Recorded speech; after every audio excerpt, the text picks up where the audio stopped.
Buhari begs investors for $1.5 trillion to bridge Nigeria's infrastructure gap. Welcome to the news, and thank you for tuning in to listen. The president said investment would aid in lifting 100 million Nigerians out of poverty by 2030. Now the news in detail. President Muhammadu Buhari has asked foreign investors for $1.5 billion, $1.5 trillion to bridge Nigeria's infrastructure gap over the next 10 years period.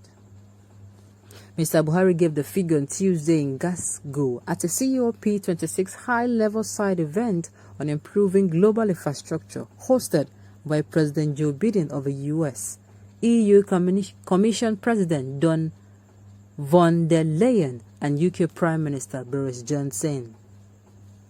The president's spokesperson Garba Shehu, in a statement on Tuesday in Abuja, quoted him as saying Nigeria is ready for investment in infrastructure development in the country. We look forward to working with you in this regard. Mr. Buhari was quoted to have told the audience that my administration has established a clear legal and regulatory framework for private financing of infrastructure to establish a standard process, especially on the monitoring and evaluation process.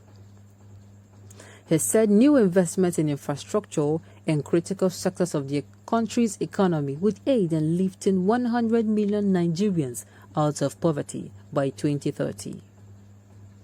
Mr. Buhari said in 2015 he met Nigeria with a huge infrastructure deficit, and the total national infrastructure stock was estimated at about 35% of our gross domestic product. The president said since this government has embarked on a massive infrastructure inspection program in the areas of healthcare, education, transportation, manufacturing, energy, housing, agriculture, and water resources. He welcomed the G7 countries' plan to mobilize hundreds of billions of dollars of infrastructure investment for low and middle-income countries. Assistance for capacity building, including for project preparation, should be provided to developing countries with the participation of international organizations, he added. Now, there's only one thing I can take home from this thing. That there is so much insecurity. Look, this particular issue, there is so much insecurity, and he's saying Nigeria is ready for their investment. Which investment? Look, the truth remains, and it will always remain the fact that if security is not stabilized in the nation, nothing such as nation building, nothing such as infrastructure will go on. Quote me anywhere. Quote me anywhere for the fact that there is insecurity in Nigeria that is frightening, that people are being slaughtered in their millions on a daily basis. Do you think anyone in their right senses will come in and invest in such a nation? Think twice. That is why when the citizens keep saying, or the electorates keep saying, the Nigerian government should step up and tackle this insecurity issue, the government will come out and say that the citizens of Nigeria are exaggerating. What did we hear? Information getting to us this morning was that the Federal Capital Territory has been attacked twice. Like twice. And I'm saying what is going on. And yet you are saying Nigeria is ready for their investment. Really? Have you really taken care of this particular issue? Now, have you taken care of it? Have you? Have you taken care of it? If you are going to say that this country is ready for foreign investment, you should say it with your full chest. And also, you're going to say this and this and this happens and that happens. You want investors to come in. Meanwhile, you don't want to roll up your sleeves and get to work.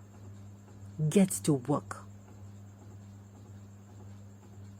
You cannot even have nation. There's nothing like stability of anything. So far there is chaos in the society. So far there is chaos. I keep saying it. That is just the truth. In plain English. You cannot achieve anything, no, economic-wise or and otherwise, because there is how am I going to put it? There is so much insecurity. If you turn to the northwest, you see insecurity. If you turn to the northwest, you see insecurity. If you say okay, you turn to the north central, you see insecurity. The southeast, you see insecurity. Southwest, you see insecurity. You know, south, you see insecurity. I start asking yourself questions. How is Nigeria ready for this? Has Nigeria been able to overcome this thing now called the menace of insecurity? Except that you want them to come and, you know, fixing their money, and tomorrow you start telling them problems. Now, you have to, the president or the presidency or the administration needs to get its hand dirty. How? Get to work. Make sure that this particular, the only thing now that is a threat to Nigerians' life, there's a threat to Nigerians' property now is insecurity. You make sure that you tackled it from top to bottom, inside out. And when you are coming out to say, yes, the people of Nigeria are ready for your private investment or for your investment or what have you, I tell you, you'll be saying it with a full chest. Nobody is going to come and say, in this area there's insecurity. The issue of insecurity will continue to be one that is going to be of concern till this government wakes up and call a spade is spade. Enough is enough. This has happened enough. We have decided that if among themselves, they don't need to come out and say it. They do not need to come out and say it among themselves. And we have decided that this particular issue is going to be more beneficial to those involved than those that are not involved. This is when they are now saying, yes, this enough is enough, and you know, this and this should happen. That is when you are going to see that when the stability happens, nation building will pick up. A lot of things will pick up. But for the fact that there is insecurity, nothing, I'm so sorry, nothing can happen. Very little can happen. And no matter the policies you bring out, no matter how it seems that it is going to better the lives of the people, they will still not appreciate it. Why? Because they are still in pain of insecurity. It is very easy. They are still in pain, so they are going to say, okay, if I go today now and say, let me go, and you know, it is insecure. Once there's insecurity, you cannot think straight.